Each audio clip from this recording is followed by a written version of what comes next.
माननीय प्रधानमंत्री जी के मन में कुछ और चलता है, बाहर कुछ और चलता है। वो दो अर्थी जो है काम करते हैं। एक तरफ तो जो है कि रामनगर को उजाड़ रहे हैं, हमारा पूरा का पूरा कुनबा जो है 2 हिस्से 3 हिस्से में बट गया। 5 घर 5-7 मकान के जो मकान थे वो सारे के सारे अतिक्रमण के नाम पर तोड़ दिए गए, जबकि हम लोग जो है 200 साल 250 साल से यहाँ आबाद हैं। हम जो है आज जो है चोरों की तरह यहाँ पर खड़े हैं। आपको मकान तोड़ दिया जी हाँ, मुआवजा मिला कि नहीं मिला? करोड़ों रुपए का मकान था, मिला है मात्र 7 लाख रुपए। यहाँ तक कि हम लोग का घर और व्यापार दोनों एक साथ था उसी घर में। अब कितने दिनों से बैठे हुए लेकर? हम लोग करीब जो है 5 महीने से बैठे हुए, 5 महीने से ऊपर हो गए। रामनगर में 480 घरों के परिवारों की बात है ये, फिर भी यहाँ के सांसद जी को, माननीय मोदी जी को और यहाँ के विधायक जी को कोई फर्क नहीं पड़ता है। लोग कैलकुलेट कर रहे थे कि हमारा मान लीजिए अगर हमको क्षतिपूर्ति मिल रही तो हमको 20 लाख 30 लाख कुछ संतोषजनक तो मिल ही जाएगा। उनको काट पीट के 2 लाख 1 लाख कर दिए, 3 लाख कर दिए। ऐसे ऐसे लोगों को पैसे मिले, किसी किसी को तो 16,000 17,000 तक मिला है। अगर एक वाक्य में कहा जाए तो सीधी गुंडागर्दी चल रही है, सीधी बदमाशी चली सरकार की, प्रशासन की। सर्व करो मोदी जी, सर्व करो, सर्व करो, सर्व करो मोदी जी, सर्व करो। मोदी जी वापस जाओ, वापस जाओ, वापस जाओ, वापस जाओ, वापस जाओ, वापस जाओ, वापस जाओ। मोदी जी वापस जाओ, वापस जाओ, वापस जाओ। जिसने हमें उजाड़ा है हम उसको उजाड़ेंगे, जिसने हमें उजाड़ा है हम उसको उजाड़ेंगे, जिसने हमें उजाड़ा है हम उसको उजाड़ेंगे। हमारी भूल इस वक्त मैं हूँ वाराणसी रामनगर के अंदर। प्रधानमंत्री नरेंद्र मोदी तपस्या के अंदर लीन है।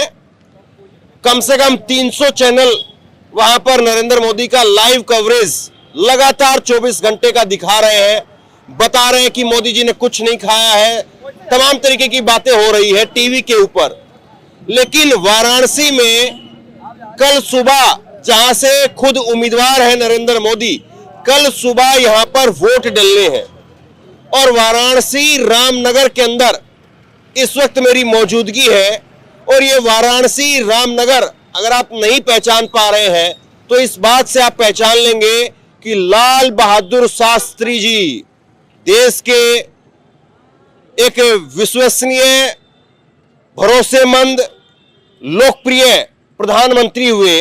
लाल बहादुर शास्त्री जी वो इसी रामनगर से थे और यही रामनगर में पिछली बार 2019 के अंदर नरेंद्र मोदी जी लाल बहादुर शास्त्री जी के घर में अपनी गाड़ी छोड़ करके, प्रोटोकॉल तोड़ करके लाल बहादुर शास्त्री जी के घर में गए थे।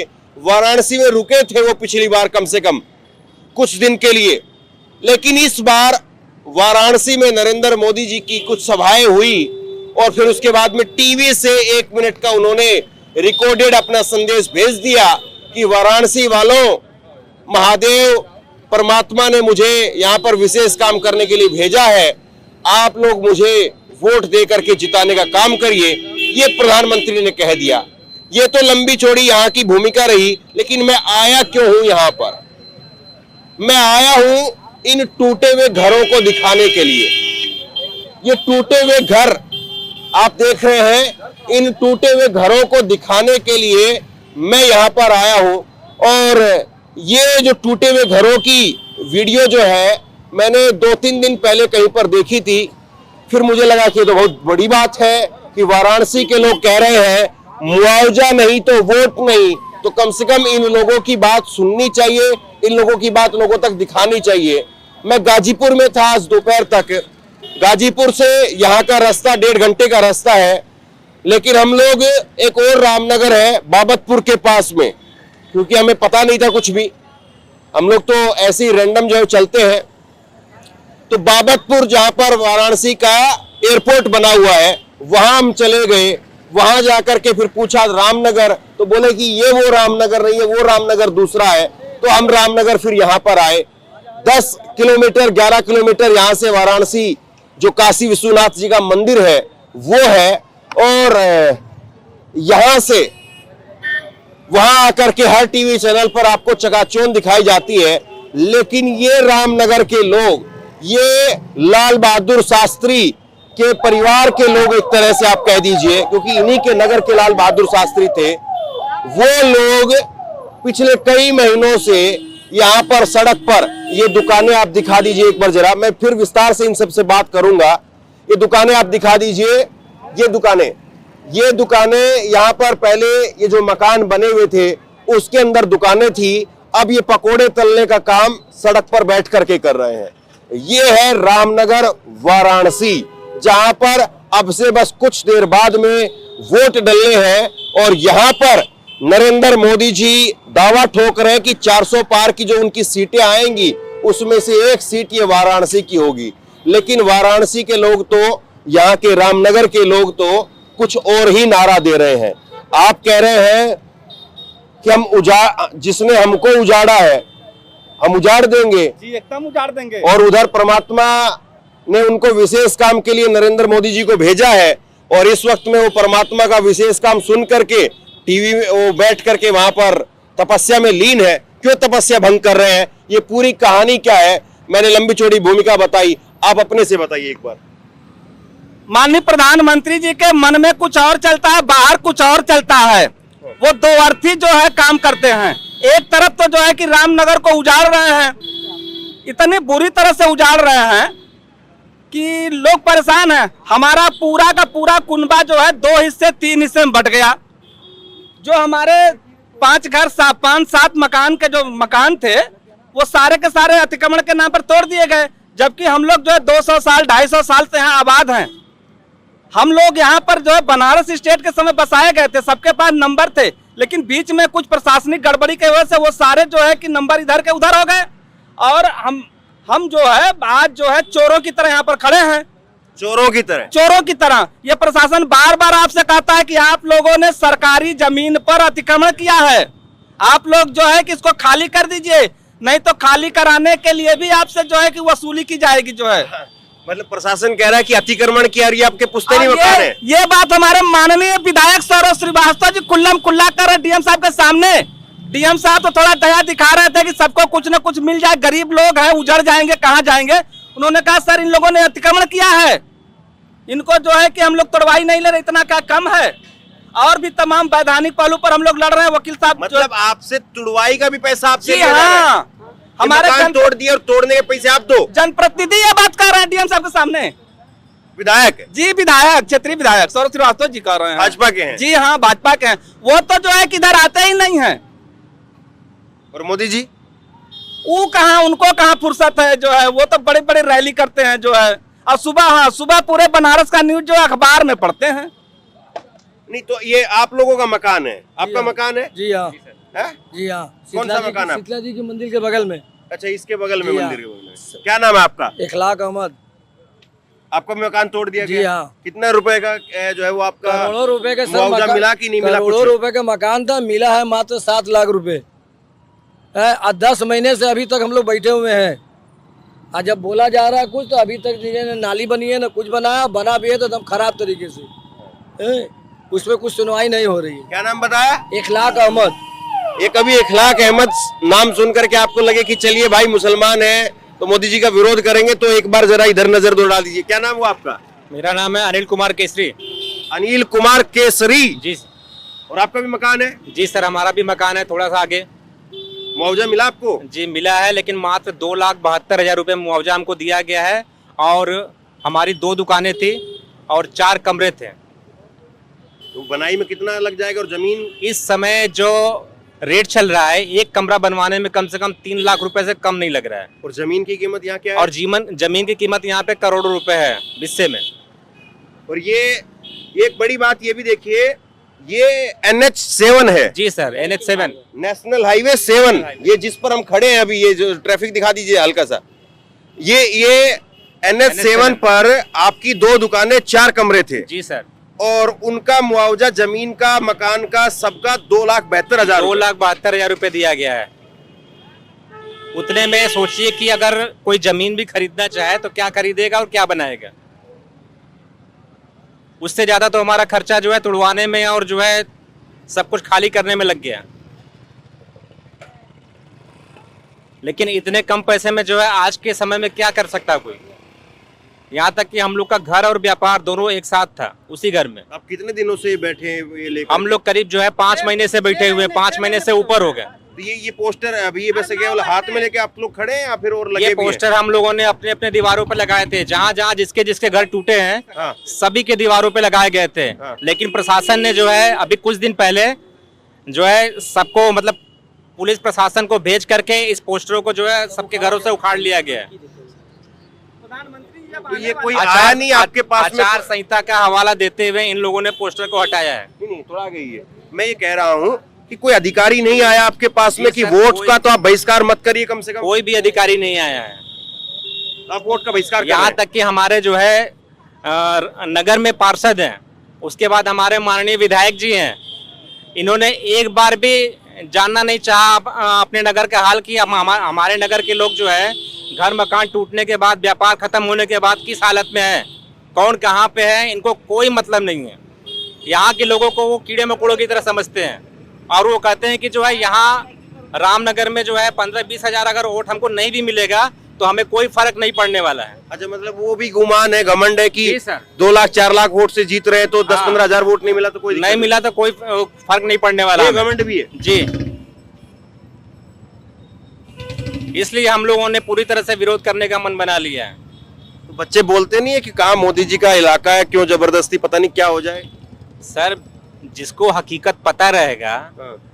वो तो समझेगा ना कम से कम। नहीं तो आपके बच्चे आपको घर में बोलते हैं कि भाई पापा ये मत करो, पता नहीं मोदी जी का इलाका है और नहीं। आप लोग जो है वो तपस्या में लीन है, भंग क्यों कर रहे हो? हर कोई जानता है सर, हाँ। हर कोई जानता है घर में कि व्यापार उजड़ने के बाद जो है और घर उजड़ने के बाद क्या होता है। जब अपने सर से छत किसी का चला जाता है तो उसके ऊपर क्या बीतती है वही जानता है। हमारे माननीय विधायक जी जो कि एसी में रहते हैं, एसी कारों में चलते हैं, उनको यहाँ के जनता से कोई मतलब नहीं है। उनको क्या पता कि यहाँ की जनता जो है किस दर्द को झेल रही है। 5 महीनों से हम लोग का कारोबार उजड़ा हुआ है, एकदम खाली बैठे हुए हैं। ये केवल जो है वो अखलाक अहमद की बात नहीं है, है? सर, सिर्फ इनकी बात नहीं है, रामनगर में 480 घरों के परिवारों की बात है। ये 480 घर टूटे हैं। 480 घर के दुकान और व्यापार पूरी तरह से नष्ट हो चुके हैं। मतलब फिर कम से भी कम यहाँ- करोड़ों रुपए हो गया। जी सर, फिर भी यहाँ के सांसद जी को, माननीय मोदी जी को और यहाँ के विधायक जी को कोई फर्क नहीं पड़ता है। इतना तक कि इन लोगों ने जो है ये भी नहीं सोचा कि कम से कम जा करके अपने जनता से मिले इस समय। और इस समय आते भी हैं तो लोग गलियों में आते हैं, गलियों में अपना प्रचार करते हैं। आप लोग कभी गए नहीं मोदी जी की रैली में? कभी सर, बात बहुत उठाने- बार गए हैं हम लोग, लेकिन कोई सुनवाई नहीं है। इतना पत्रक यहाँ से दिया गया जिलाधिकारी महोदय के पास, विधायक जी के पास और उसके बाद पीएमओ ऑफिस में, लेकिन कोई सुनवाई नहीं होती है। तो यहाँ सबका साथ सबका विकास है कम से कम, है? उधर जी सर, अखलाक अहमद है, सब इधर दिख जो है रहा है। केसरी भी है। जी सब दिख रहा है यहाँ पे आपका कि- नाम क्या है? कि मेरा कितना नाम विकास शक्ति हुआ सिंह है। है। हाँ? मेरा नाम शक्ति सिंह है। मैं दीवानी कचहरी में प्रैक्टिस करता हूँ अच्छा, और यहाँ के पीड़ितों में मैं भी हूँ। यहाँ पर जो है हमारा आप मकान भी लपेटे में आ गए? जी सर, हमने तो एक मुकदमा भी दाखिल किया है, क्योंकि अब तो राहत ना न्यायालय से मिली है ना ही सरकार कोई राहत दे रही है। मुकदमा भी लड़ रहे हैं? हाँ, मुकदमा आप भी अपना दाखिल घर है। भी? पर्सनल मैंने भी इंडिविजुअल मुकदमा भी न्यायालय में डाला हुआ है, हाँ। उसमें भी कोई सुनवाई नहीं हो पा रही आपका है। भी घर या मकान क्या था? मकान पूरा हमारा घर गया है, जमीन हमारे आगे रोड पे मकान है, हमारा आधा मकान चला गया है। तो सब चोरीकरण के नाम पर तोड़ दिए? सब चौड़ी का, चूंकि ये ना जैसे कि ये रिहायशी शहर रहा है, मतलब राजशाही शहर रहा है ये, मतलब जैसे आप गांव की शब्दावली में कह रहे थे, इसे कभी हम लोगों ने गांव की दृष्टि से देखा ही नहीं, क्योंकि यहाँ राजा साहब हमेशा से करता धरता रहे। राजा साहब की अपनी रेवेन्यू थी, अपना राजस्व कोर्ट था। यहाँ के जितने आपको यहाँ 2-2 साल 150 साल पुराने बैनामे मिल जाएंगे लोगों के, उनको तक मान लीजिए। अगर किसी का पेपर, जैसे बताया आपने कि किसी का पेपर इधर उधर हो गया, चलिए ठीक है, जिसका पुख्ता प्रमाण है कि उन्होंने किसी से बैनामा लिया है। और हम यहाँ की ज़मीनों की रजिस्ट्री करने का स्वामित्व रखते हैं, लेकिन अपने जब हमको मुआवजा लेने की बात आती है तो हम स्वामी नहीं हैं। और उसके बाद जब यहाँ 2-3 कैजुअलिटीज़ हो गई तो उससे घबराकर इन लोगों ने कहा कि हम क्षतिपूर्ति देंगे। क्षतिपूर्ति से यहाँ के लोग, कैजुअलिटी क्या हुई थी? कैजुअलिटी 2 लोग यहाँ गुजर गए सर, 2 लोग यहाँ सदमे में गुजर गए। अच्छा, हाँ, मकान टूटने से? चूंकि शुरुआती दौर में जब ये लोग तोड़ रहे थे हाँ। तो इतनी फोर्स, इतनी प्रथा, चूंकि मीडिया आने में बहुत विलम्ब हो गया। यहाँ का नज़ारा, यहाँ का तमाशा देखने लायक था।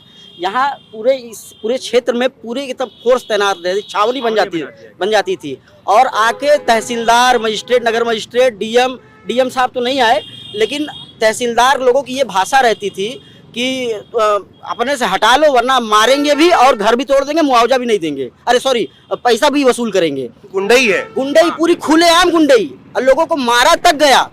यहाँ पे धरने पे बहुत दिनों तक महिलाएं बैठी रहे, पुरुष बैठे रहे, मीडिया तब नदारद रही। यहाँ जो समाचार पत्र है, बड़े बड़े नाम है जिनके, उन्होंने हमें कहीं कॉलम में जगह नहीं दिया, कोई खबर नहीं छपी। और इतना रोष यहाँ के लोगों में व्याप्त है, जैसा कि बता रहे हैं, गलियों में ही प्रचार करने की उनकी हैसियत बची है, वो सड़क पे आ नहीं सकते हैं।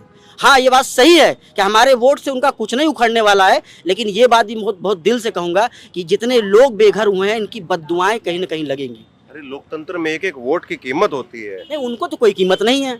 और मैं महत्वपूर्ण बात बताना चाहता हूँ, तो उन्होंने कहा कि हम क्षतिपूर्ति देंगे। हाँ। तो क्षतिपूर्ति देने के नाम पर ये कहते हैं मध्य सड़क से 13 मीटर इधर 13 मीटर उधर उनकी सड़क है, और हम लोगों का मकान उसकी जद में आता है। तो पूरा जैसे किसी का मकान 7 मीटर नपा गया, तो अब इन्होंने कहा क्षतिपूर्ति देंगे। अब ये 3.5 मीटर यानी जो इनके सड़क की, जो जिनके कथित रूप से ये कह रहे हैं कि हमारा 13 मीटर की सड़क है, उसका तो इन्होंने कुछ दिया ही नहीं। और जो 3 मीटर का दे रहे हैं उसमें डिप्रेशिएशन, विमूल्यन के नाम पर, कि आपका मकान सन 97 में बना है तो आपको उसको साल के हिसाब से पैसा काट के किसी को, अगर मतलब लोग कैलकुलेट कर रहे थे कि हमारा मान लीजिए अगर हमको क्षतिपूर्ति मिल रही तो हमको 20 लाख 30 लाख कुछ संतोषजनक तो मिल ही जाएगा, उनको काट पीट के 2 लाख 1 लाख कर दिए, 3 लाख कर दिए। ऐसे ऐसे लोगों को पैसे मिले हैं, किसी को तो 16,000 17,000 तक मिला है। आप बताइए। और PWD को मैंने कई बार RTI डाली, मैंने पूछा कि मध्य सड़क से आपकी चौड़ाई 2 मीटर 13 मीटर है, कोई आपके पास पुख्ता साक्ष्य सबूत है? उन्होंने DM साहब के यहाँ भी मीटिंग हुई थी, चूंकि माननीय हाई कोर्ट का इसमें इंस्ट्रक्शन था कि आप जो है काउंसिलेशन के माध्यम से यहाँ के लोगों की समस्या को समझिए। वे हमें ट्रेसपासर कहते हैं, माननीय हाई कोर्ट ने हमें ट्रेसपासर नहीं कहा। उन्होंने कहा कि आप बैठिए और उनसे बात करिए, क्या बीच का रास्ता निकल सकता है। तो DM साहब ने बीच का रास्ता निकालते हुए जो है कि इनको आदेशित किया था कि आप जाके देख लीजिए क्या बेस्ट। कोर्ट ने मतलब खारिज नहीं किया आपको? कोर्ट ने खारिज नहीं किया, कोर्ट ने काउंसिलेशन के माध्यम से हमें राहत देने की बात कही। ये तो माननीय हाई कोर्ट आपका है, अगर मामला नहीं हो तो कोर्ट खारिज भी कर सकता है। नहीं, वो मतलब मैटर डिसाइड हो गया है। 11/12/2023 को एक आर्डर के थ्रू कोर्ट ने कह दिया कि अब ये प्रशासन अपने स्तर से देखे कि इसमें जनता का भी अहित न हो और आपका भी काम हो जाए। तो उसमें इन लोगों ने ये माननीय हाई कोर्ट में भी अपना ये पेपर लगाने में, सबमिट करने में फेल रहे हैं कि इनकी मध्य से सड़क दोनों तरफ चौड़ी कितनी है। मैंने RTI से मांगा तो गोल मटोल जवाब दे रहे हैं। तो इनके पास अगर एक वाक्य में कहा जाए तो सीधी गुंडागर्दी चल रही है, सीधी बदमाशी चली सरकार की, प्रशासन की, और हम लोग हताश परेशान हैं। फिलहाल हम कर भी क्या सकते हैं। बहुत लोग नारे लगा रहे हैं, लगाएं। वही बात है कि जाके पाँव न फटे बिवाई उका जाने पीर पर आई। अभी तो बहुत लोगों को मजा आ रहा है, लेकिन याद रखें आज हमारा दिन है, कल तुम्हारा भी आ सकता है। वो तपस्या कैसी लगती है आपको? वो तपस्या एक बकवास है, एक ढोंग है। इस देश में आप लोगों की लाशों पे तपस्या कर रहे हैं, लाशों पे रोटी सेका है आपने। वो तपस्या किसी काम की नहीं है। देखिएगा वो तपस्या का परिणाम तो 4 तारीख को समझ में आएगा। और वो खुद कह रहे हैं मैं परमात्मा ने किसी विशेष काम के लिए भेज रखा है, और अब तपस्या करके ऐसा दिखाया जा रहा है कि विवेकानंद जी के बाद में आज वही भारत को विकसित भारत बनाएंगे। लेकिन कम शब्दों में अगर हमें बोलना हो तो अगर देखा जाए तो रामनगर, जिस अयोध्या की रामनगरी को जो है इन्होंने पूरी तरह से जो है बसाने का काम किया है, संवारने का काम किया है। और एक बनारस में भी रामनगर है जहाँ के हम लोग निवासी हैं, इसको पूरी तरह से उजाड़ा जा रहा है। और उजाड़ करके कहाँ का भी विकास हो सकता है? एक बात में और आपको लग रहा है कि उजाड़ दिया है आप लोगों को? पूरी तरह से उजाड़ दिया है। जिसका 2-2 फीट 4-4 फीट ज़मीन बचा हुआ है, अपने ज़मीन का वो स्वामी नहीं रहा, तो कहाँ से विकास कर पाएगा? अब मोदी जी कहते हैं कि सबका साथ सबका विकास, तो कहाँ से सबका साथ और सबका विकास हो तो ये रहा है? आप लोग कितनी बड़ी तादाद में बैठते हैं? मैं तो खैर आज लेट हो गया, जल्दी आना यही चाहता था। यही बात मैं आपको बताना चाहता हूँ। आपको तादाद नहीं मिलेगी। मेरे अपने, मेरे पड़ोसी, मेरे भाई, मेरे दोस्त कहाँ चले गए, कहाँ रह रहे हैं, किस हालत में रह रहे हैं, हमको कोई जानकारी नहीं है। सब बेघर हो गए हैं, सब। किसी का तो थोड़ा बचा है तो भी मरम्मत कराने के पैसे नहीं मिले हैं कि मरम्मत भी करा सके। लोग किराया पे रह रहे हैं। और आप तादाद की बात कर रहे हैं, यहीं पर जो है कि जमावड़ा लगता था जब लोगों के मकान किसी तरह बचे हुए थे। फोर्स लगाकर बलपूर्वक लाठीचार्ज करके मतलब हम लोगों को खदेड़ा गया है। और जो बात करते हैं ना कि अगर हमारे देश के पराये देश की, तो हमारे साथ तो पराये देश के लोगों जैसा व्यवहार हो रहा है। अरे ऐसी बात क्यों? मैं ऐसी बात कह रहा हूँ, बिल्कुल ये सच्ची बात है। मैं वैधानिक बात कह रहा हूँ कि हमारे साथ ऐसा व्यवहार हो रहा है। बांग्लादेश को बसाया जा रहा है, पाकिस्तान के हिंदुओं को बसाया जा रहा है, अफगानिस्तान के हिंदुओं को बसाया जा रहा है, और जो यहाँ मूल रूप से पड़े हैं, जो बलिदान दे रहे हैं, उनकी तो कोई सुधा नहीं है। क्या नाम हो आपका? चंद्र प्रकाश मौर्य नाम है। चंद्र प्रकाश मौर्य। हमने सर हाई कोर्ट में 44 केस जो है दाखिल किया। इस समय जब 160 पहले केस दाखिल किया था, उसके बाद जो है हमारी जब सुनवाई नहीं, क्षतिपूर्ति नहीं दिए, छः बार ये आकर के छौनी बना दिए और लाठीचार्ज भी किए। उसके बाद हमारे 2 मित्र जो है सदमे में मर गए। जब उसके बाद हम लोगों को लगा कि कर्मा ये प्रशासन जो है हम लोगों को मार ढालेगी, इसलिए हम लोगों ने कहा कि ये बोले कि समझौता कर लीजिए। तो समझौते के नाम पर इन्होंने शुरू किया। 40 लाख की मकान एक मित्र की तोड़ी गई और उसके 3 भाई थे, 1700 रुपया दिया गया। वो बोला हमसे कि कर्मे इतना में हम क्या कर सकते हैं। हम कहे कि सब्र करो, लड़ाई होगी और कर्मे एक दिन ऐसा भी आएगा कि जब मोदी जी रामनगर छोड़ देंगे। 1700 रुपए केवल मुआवजा, 1700 रुपया 3 भाई को 1700। अरे कौन यकीन नहीं करेगा, वो कहेंगे आप लोग झूठ बोल रहे हो। और विजय सैनी नाम है, थाने के बगल में उसका मकान है। 40 लाख रुपया का मकान तोड़ा गया। वो बेचारा कर्मा इस समय, वो भी इस समय किराया पर है। किराएदार भी उससे 6000 रुपया ले रहा है। विजय सैनी ओबीसी है। और समझ लीजिए कि अब ये इनकी हालत ये है कि अगर कर्मा हम लोग अगर धरना प्रदर्शन अगर करते हैं तो तत्काल ये बोलते हैं कि हम देशद्रोह का मुकदमा ठोकेंगे आप। और इसके वजह से देशद्रोह का मुकदमा, हाँ, वो भी केवल अपने मकान तोड़वा करके केवल मुआवजा मांगने पर हमको देशद्रोह के मुकदमा की धमकी दी जाती है।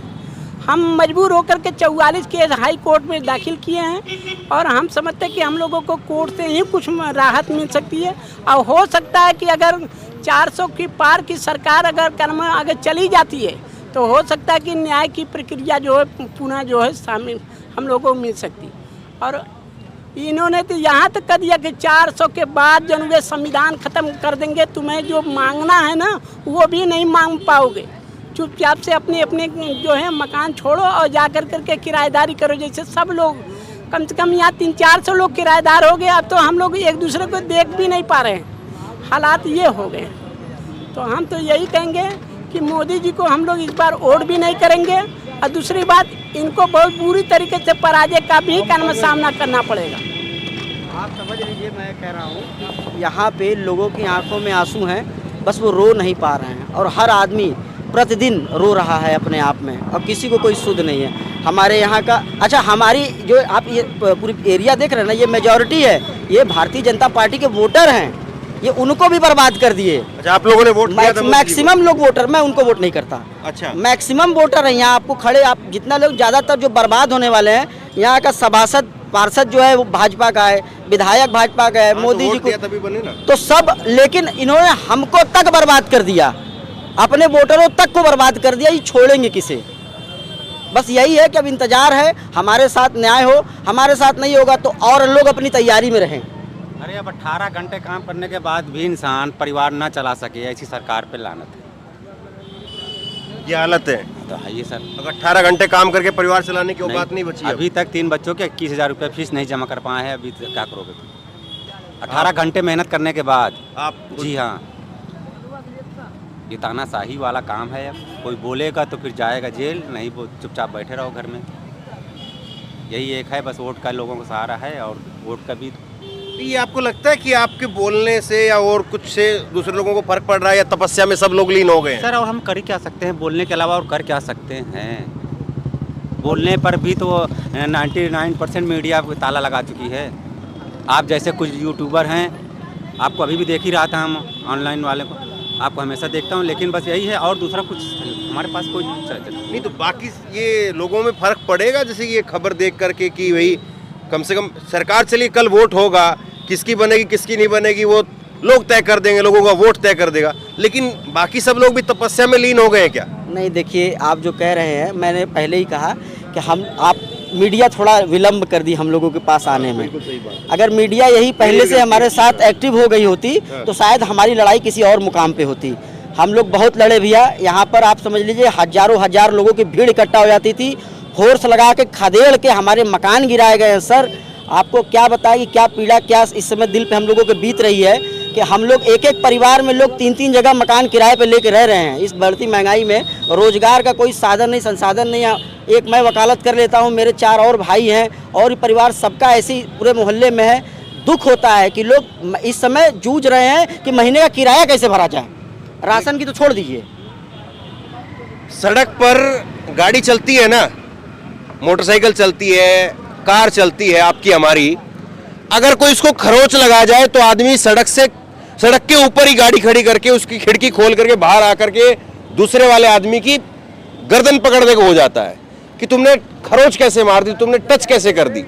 और इन लोगों को ये कह दिया गया कि मकान तोड़ दिए गए हैं और मकान तुड़ाई के पैसे नहीं ले रहे हैं आप लोगों से। इस बात की गनीमत रखिए। आपका भी मकान था क्या?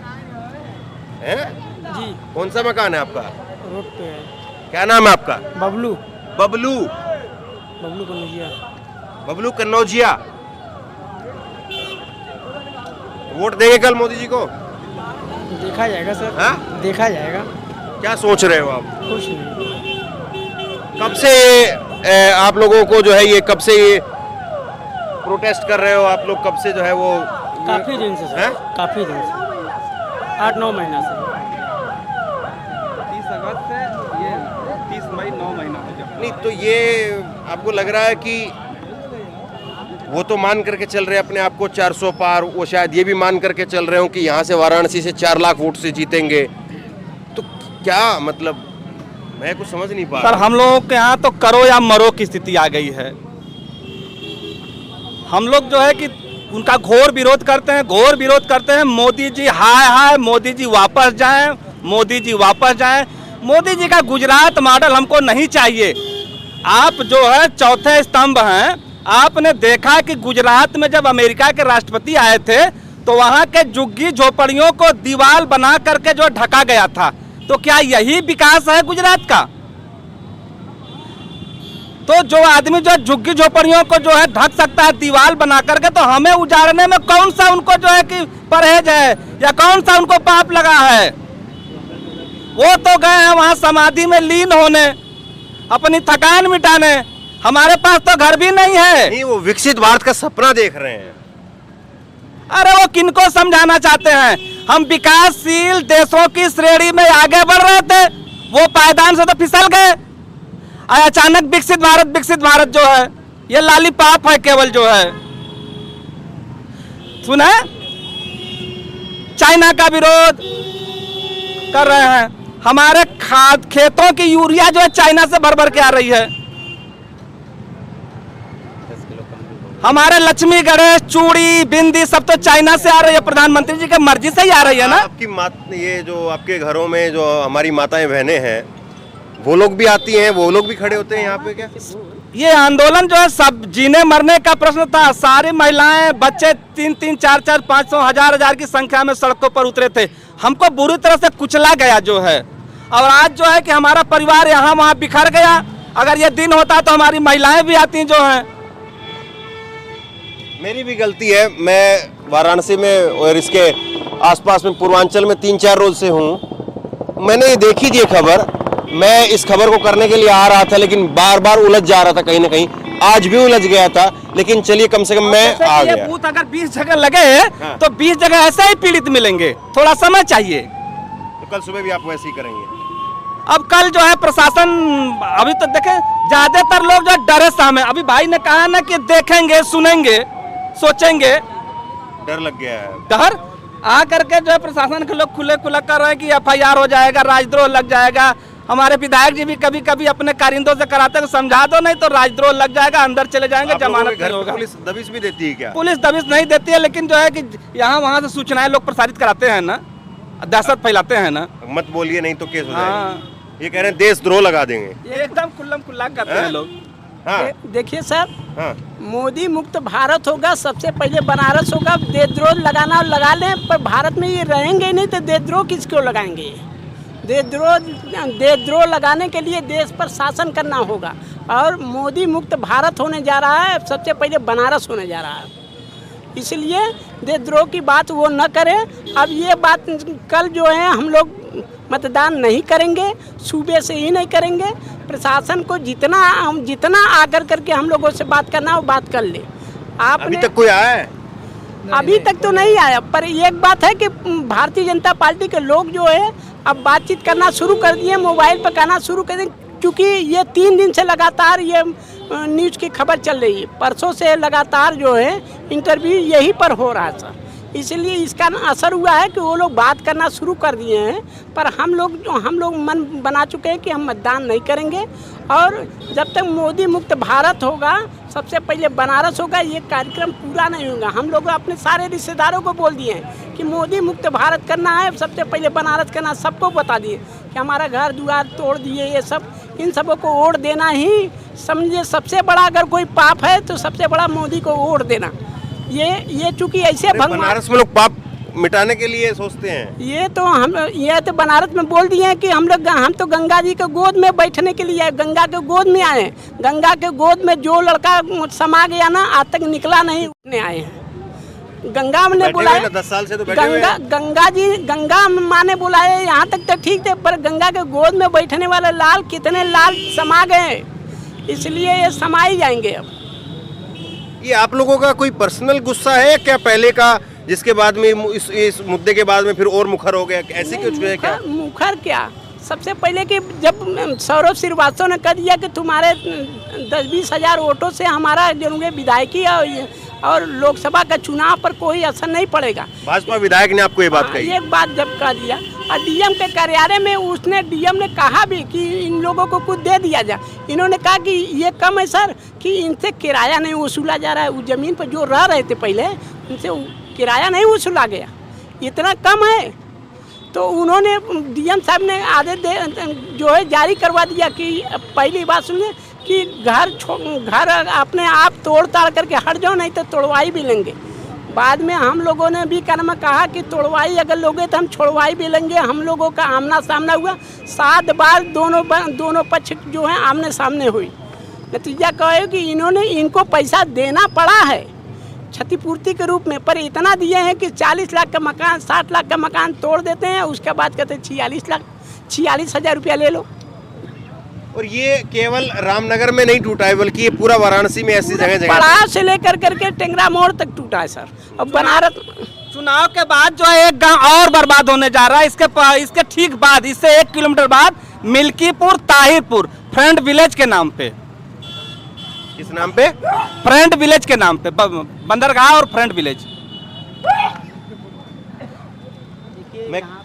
यहाँ पे देखेंगे ना, जैसे अभी पास में ही एक बंदरगाह है, ठीक है, उसका निर्माण करके लगभग हज़ारों करोड़ रुपए इन्वेस्ट किया गया। वो इन्वेस्टमेंट 2 कौड़ी का हो गया, वो किसी काम का नहीं है। बंदरगाह पड़ा, मॉर्निंग में आए तो हम दिखा सकते हैं। और यहाँ की गरीब जनता को देने के लिए इन लोगों के पास पैसे नहीं हैं। और आगे भी देखिए जो ये आधार बना रहे हैं, देखिए सबसे बड़ा प्राइमा फेसी जो होता है कि पजेशन का राइट, हम पजेशन में हैं। और माननीय उच्च न्यायालय ने भी कहा है कि अगर आप इनको ट्रेसपासर कह रहे हो तो क्या पूर्व में आपने कभी कोई इन्हें डिमोलिश करने की नोटिस दी है? नहीं दी है। तो 10 साल, हमको ये 10 साल में मोदी के कार्यकाल में पता चला कि हम लोग ट्रेसपासर हैं। इसके पहले तक ये हमारे बाप दादाओं की भूमि थी, इसको हम खरीदते बेचते थे, इस पे पुश्तैनी था, इसको हम खरीदते बेचते थे। इस पे हमने जो तहसीलदार थे, बातचीत हो रही थी, हमने तहसीलदार साहब ने कहा कि आपका नहीं है, तो हमने कहा साहब हम इसको बेच सकते हैं, तो हमारे पास स्वामित्व है, आप इस पर रेवेन्यू कैसे लेते हैं? जब हमारा स्वामित्व नहीं है तो आप कैसे रेवेन्यू लेते हैं, कैसे आप स्टाम्प शुल्क लेते हैं, बैनामा करते हैं, कैसे नामांतरण होता है? जब हम बैनामा कर सकते हैं, बेच सकते हैं, लेकिन जब क्षतिपूर्ति लेने की बात आती है, जब मुआवजा लेने की बात आती है, तो हम बेगाने हो जाते हैं, हम अतिक्रमणकर्ता हो जाते हैं। तो हम भी बताएंगे कि इस देश में और इस बनारस में कौन अतिक्रमण करता है, आने वाला समय मोदी जी को बताएगा। कागज जो है वो, कागज हमारे पास यहाँ 1.5 मैंने बताया ना आपको शुरू में कि यहाँ 150, 200, 7 साल पुराने लोगों के बैनामे हैं। यहाँ पे 7-8 पीढ़ी राजा रह चुके हैं। अभी यहाँ की प्राचीन विश्व ऐतिहासिक रामलीला होती है, बाकायदा राजशाही व्यवस्था है यहाँ पर। आप कभी आइए, रामलीला के दिनों में आपको समझ में आएगा कि काशी का रामनगर क्या है। काशी का रामनगर उतना ही प्राचीन है जितना आप गंगा के उस पार देखते हैं। इसकी प्राचीनता यहाँ की ऐतिहासिकता से है।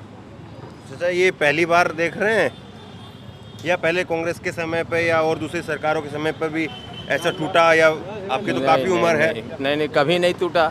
सड़क तो पहली बार नहीं बननी है, सड़क चौड़ीकरण भी पहली बार नहीं हो रहा है। वो तो ये कहा कि हमारा 20 से 9 मीटर है तो 9 मीटर ले ले, और जो 9 मीटर के बाद जो बच रहा है तो उसका ज़मीन का और मकान का हमें क्षतिपूर्ति सब दे। 3.5 मीटर दिया है और वो भी बस आंसू पोछा है। इनका तो नया इन्होंने आवास का पैसा पास कर सैंक्शन कराया था। इनका एकदम न्यू मॉडल बिल्डिंग था, उसका तो उसका भी डेप्रिसिएशन काट दिए, विमूल्यन कर रहे हैं पीडब्ल्यूडी वाले, जबकि सरकार का ही पैसा था। सरकार के पैसे को लेकर इन्होंने बनाया, सरकार इनको छत दी, फिर उनको उजाड़ दिया, और उजाड़ने के बाद अब इनको जो है कि उसकी क्षतिपूर्ति जो वाजिब बनती है वो तो इनको दे देते, उसको तक नहीं दी। अब अपने ही दिए हुए पैसे को वो उसका भी विमूल्यन कर रहे हैं। जब आप लेटेस्ट पे पैसा दे रहे हैं तो फिर हम एंशिएंट कैसे हो गए? तो देखिए, इस दुख की इंतहा तो नहीं है, और इस दुख की लेकिन सुबह जरूर होगी, ये बात बिल्कुल आप मान करके चलिए। मैं बस इतना ही आप लोगों को कह सकता हूँ कि इंतहा नहीं है आप लोगों के दुखों की, क्योंकि आपका जो दर्द है वो मैं महसूस कर सकता हूँ। घर बड़ी मुश्किल से बनता है, लेकिन इस दुख की सुबह होगी, ये जरूर जो है हम लोग उम्मीद करेंगे। और यहाँ पर जो है, एक मिनट, मोदी मुक्त भारत होगा, सबसे पहले बनारस ठीक है, एक मिनट। मोदी मुक्त भारत होगा, अब क्या मुक्त होगा क्या मुक्त नहीं होगा वो 4 दिन में जरूर पता चल जाएगा, लेकिन सवाल इतना है कि आपके हाथ में ताकत थी, आपके हाथ में सत्ता थी, आप चाहते तो 400-500 लोगों को सेटल कर सकते थे। ये और बड़ी बात ये है कि समाधान अगर निकालने की कोशिश हो तो शायद समाधान निकल ही जाते हैं। बड़े बड़े मुकदमे, बड़े बड़े, अब राम मंदिर का भी तो समाधान निकला ही, कोर्ट से निकला। तो ये लोग, राम की नगरी के लोग, लाल बहादुर शास्त्री के नगर के लोग, वो लोग अगर यूं फुटपाथ पर है और ये 40 डिग्री 50 डिग्री, आज भी दिन में 48 डिग्री तक टेम्परेचर गया है, और उस स्थिति में आप देखिए कि लोग तरबतर पसीने से सुबह से शाम तक देशद्रोह का मुकदमा उसकी धमकी लेकर भी, और यहां पर ये पोस्टर तान करके खड़े हुए हैं, तो मान करके चलिए कोई बहुत बड़ी बात है। सामान्यतः कोई भी आदमी शायद इतनी हिम्मत नहीं कर पाएगा। तो बहरहाल मैं फिर कहूँगा कि इंतहा नहीं है, लेकिन सुबह जरूर होनी चाहिए, और सुबह हो तो कम से कम ऐसी हो कि ये लोग भी अपने घर के बाहर कोई तुलसी लगा करके उसमें पानी डालते हुए नजर आए, और इन लोगों को मुआवजा मिले, इन लोगों को बसाया जाए। लोगों को बसाने में ही सब कुछ है, उजाड़ने में क्या है। बहुत बहुत धन्यवाद।